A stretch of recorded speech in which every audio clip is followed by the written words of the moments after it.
Olá e bem-vindo a mais um Ponderações. Eu sou a Ana, vocês devem se lembrar de mim lá do Cantinho da História.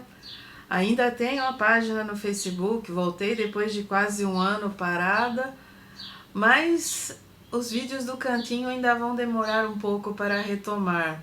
Não só porque o meu cantinho não tem condição alguma acústica de gravar, mas também porque a situação do país, a própria vida, acabaram deixando as preocupações historiográficas de lado no meu dia a dia.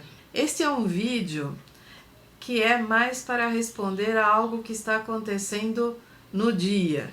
Embora eu tenha arrepio dessas coisas de em tempo real, hoje eu levantei, é domingo, e ao ligar o noticiário está lá que o tal de João de Deus conseguiu sacar 35 milhões de suas contas e está desaparecido, está fugitivo das forças, né, de controle da polícia e de todo mundo, depois de ter sido acusado de mais de 300 abusos, assédios e violências sexuais.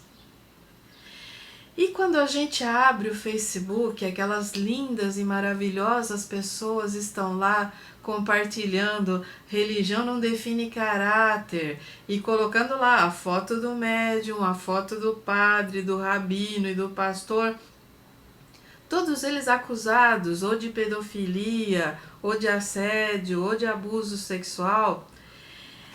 Eu me pergunto, a questão aí está sendo muito minimizada? E eu mesma me respondo, olha, a questão não apenas está sendo minimizada, a questão está sendo desviada. Existe uma série de coisas para se ponderar sobre um momento como esse. Eu colocaria a primeira de todas, a insegurança das vítimas. Elas só se sentiram seguras para denunciar quando puderam denunciar às centenas. Isso significa o quê? Que a comunidade não acolhe, que as autoridades não acreditam e que o poder de um sujeito desses, de um líder religioso, é muito maior que a palavra, a integridade e até a segurança física de qualquer mulher, de qualquer menina, de qualquer um de nós. E aí a questão é, não é religião e caráter que deve ser discutido.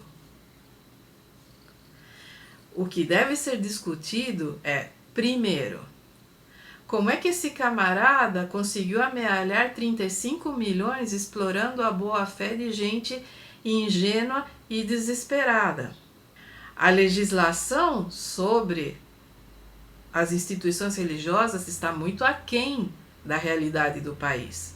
Igrejas deveriam pagar impostos como qualquer um e a igreja jamais deveria transferir patrimônio para uma pessoa física, a não ser que fosse em caso de periclitação à vida ou de grandes catástrofes.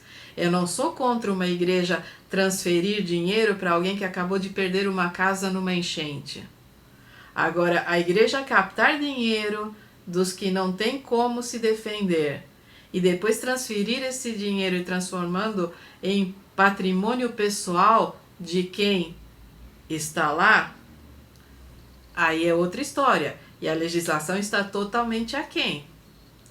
Uma outra questão, a religião institucionalizada permite e até acoberta que qualquer tipo de psicopata que vista um hábito ou que se revista dos símbolos daquela religião possa manipular quem ele queira, possa cometer qualquer tipo de ato de violência e a religião lhe serve de álibi. Então não é uma questão de religião e caráter.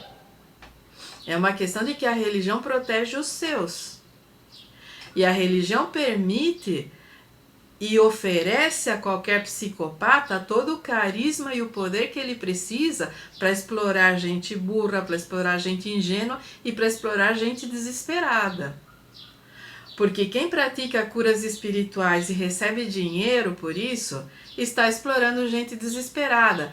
Ninguém vai procurar uma cura espiritual a não ser que os médicos tenham falhado ou a pessoa não tenha dinheiro para procurar os serviços de saúde de excelência. É de se pensar em tudo isso, é de se pensar que um caso como o desse João de Deus não acontece por acaso. Não, isso aí não brota do nada. E o fato de que existam outros casos de abusos de poder, tanto econômico quanto sexual, nos mais variados tipos de instituições religiosas, é de se pensar que há alguma coisa errada com essa estrutura. E deve-se ponderar muito, deve-se ponderar principalmente o papel da religião no controle social e como igreja e Estado caminham muito paralelamente nessa maneira de controlar, manipular e explorar a população. E como um serve de álibi para o outro. Eu estou dizendo que as religiões têm que acabar? Eu não questiono a sua fé, eu nunca questionei. E se você for honesto quando me assiste, você sabe disso. Eu não questiono a sua fé, eu não digo em quem você deve ou não deve acreditar, mas o que eu digo, se você oferta sua confiança a uma instituição que não é de confiança, você está sendo ingênuo. E é dever da sociedade fiscalizar toda e qualquer instituição, não só as políticas, não só as sociais, não só as religiosas. Se as instituições religiosas estão incorrendo em delitos de qualquer tipo, elas devem ser fiscalizadas como quaisquer outras. Exploração da ingenuidade, exploração do desespero, enriquecimento ilícito, charlatanismo, tudo isso está presente em todas as religiões institucionalizadas em uma ou outra medida. Os únicos grupos religiosos que escapam, de certa maneira, desse tipo de crime são aqueles que não têm poder para estar no Estado. E mesmo assim eles ainda estão sujeitos a que algum psicopata vire ministro, pastor, ou seja lá o que for, e manipule seus fiéis. Até aí, isso é do ser humano. Executivos de grandes empresas também são psicopatas e manipuladores. Grandes banqueiros também são, muitos políticos também são, professores em escola também são. Mas o fato de que não sejam todos não significa que nós não tenhamos que fiscalizar. Por que a religião estaria livre das fiscalizações que acontecem em outras instâncias do viver social? Por que a religião teria que ter uma carta branca para amparar, proteger e esconder criminosos? Essas são questões que precisam ser ponderadas e que precisam ser discutidas. Nós estamos a menos de 10 dias do maior feriado cristão e as pessoas parecem que ficam mais sensíveis, as pessoas parecem que não conseguem aceitar que existam críticas a ser feitas. Eu não digo vamos acabar com os feriados cristãos. O que eu digo é, ou colocamos feriados de todas as religiões, ou não colocamos feriado nenhum. Transformamos esses feriados cristãos em feriados cívicos de alguma maneira. E quando eu digo cívico, não digo patrioteiro. Vamos transformar esses feriados em alguma coisa que tenha relevância para o cidadão. Ou não. Ou simplesmente vamos deixar que as pessoas escolham se elas querem feriado ou não. E se elas querem feriado, qual feriado que elas querem. A questão é, se é uma república, se nós estamos num sistema de representação, a religião tem uma importância imensa a partir do momento em que ela sai do templo e reivindica um papel social de preponderância. A partir do momento em que você votou o seu pastor, você ferrou com a minha vida. Porque o seu pastor não sabe diferenciar se ele está no templo ou se ele está no congresso.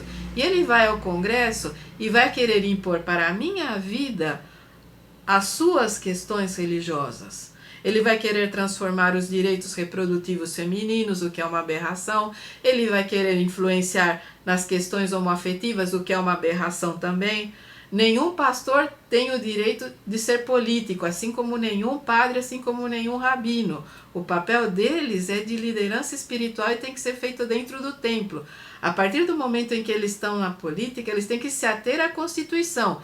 E se eles se elegeram para ir lá e destruir a Constituição e transformar a gente em um rebanho de pau-mandados, eunucos, sem qualquer capacidade de pensar, então eles são inimigos do país. E nós deveríamos lutar contra eles. E como é que fica? O professor não pode dar uma aula crítica na escola porque é acusado de doutrinação. Mas o pastor pode ir lá para o congresso e impor a doutrinação dele para todos nós que está tudo bem. O padre pedófilo foi amparado por 2 gestões papais.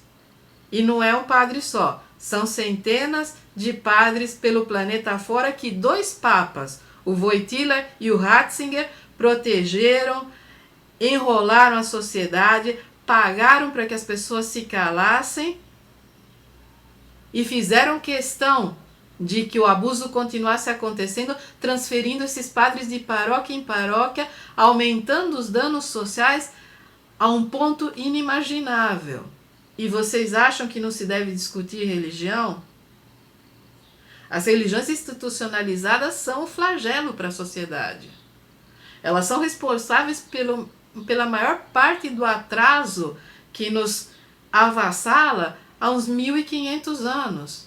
E vocês pensam que nós somos o problema? Que nós ateus, que nós materialistas, que nós racionalistas e humanistas é que somos o problema. Com vocês está tudo certo. Vocês engolem o abuso, vocês engolem o assédio do mesmo jeito que engolem a hóstia.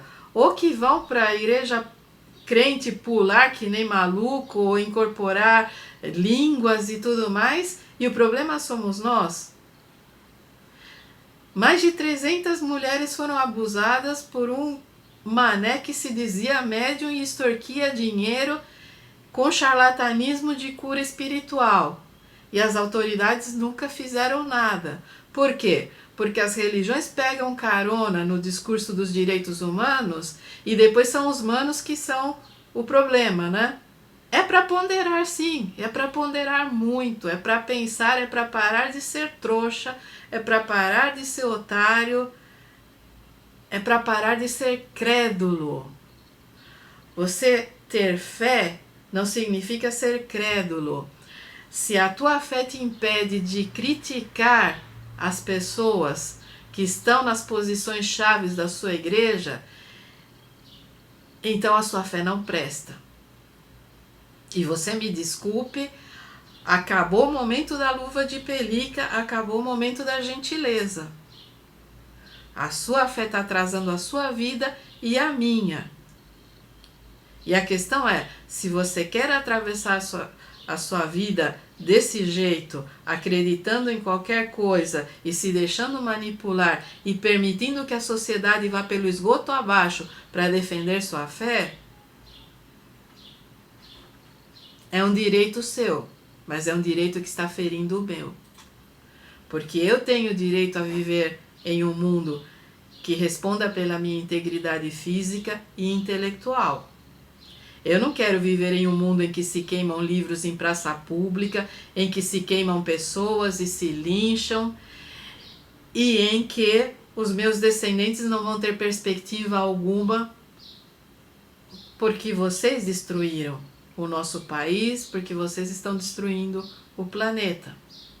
Então, fica dado esse recado. Esse é um Ponderações até mais curtinho que os outros, porque É domingo, gente, e é aquela coisa, eu tenho macarrão para fazer, eu tenho 500 coisas para me ocupar. Ia fazer uma live para falar tudo isso, mas eu não tenho tecnologia nem inteligência para fazer uma live. Então tá aqui, vou ter que fazer um vídeo, editar um vídeo e passar uma boa parte do meu domingo deixando para vocês essa pequena, gigantesca reflexão. Porque é um paradoxo. Para destruir uma estrutura gigantesca como essa da manipulação religiosa, basta uma perguntinha, uma ponderação bem colocada. Porque do momento em que você começar a refletir, que você começar a pensar, nada dessa baboseira vai fazer mais sentido. E você vai perceber que a sua fé é você, que você não precisa de igreja nenhuma. Que você pode se juntar em grupos familiares, que você pode se juntar em grupos como o pessoal dos cultos afro faz, que são grupos de linhagem, que são grupos que têm uma referência, ao menos, e praticar a sua fé sem precisar de todo esse arcabouço institucional para que alguém enriqueça às suas custas e para que alguém tenha poder e carisma para abusar de você ou dos seus filhos. Então fica dado esse recado. Pensem, ponderem, tomem cuidado, abram o olho, porque não é só a sua vida que vocês estão estragando, vocês estão estragando a minha também. E nós estamos a um passo de um ponto que não tem mais retorno nesse país. Se o Talibã evangélico se estabelecer, tudo isso aqui vai acabar. Então, esse é meu último vídeo do ano. Eu quero poder descansar um pouco. Eu pretendo fazer um último texto para o blog e depois blocar os textos desse ano e disponibilizar para vocês um volume lá no blog para quem quiser ler todos os textos de uma vez, ao invés de ficar cavocando lá por tema. E é isso aí. Boas festas para todo mundo. Que vocês encontrem sua família, que vocês superem suas diferenças, mesmo que a religião e a política não nos tenham trazido nenhuma paz esse ano. Um grande abraço para vocês, vida longa e próspera.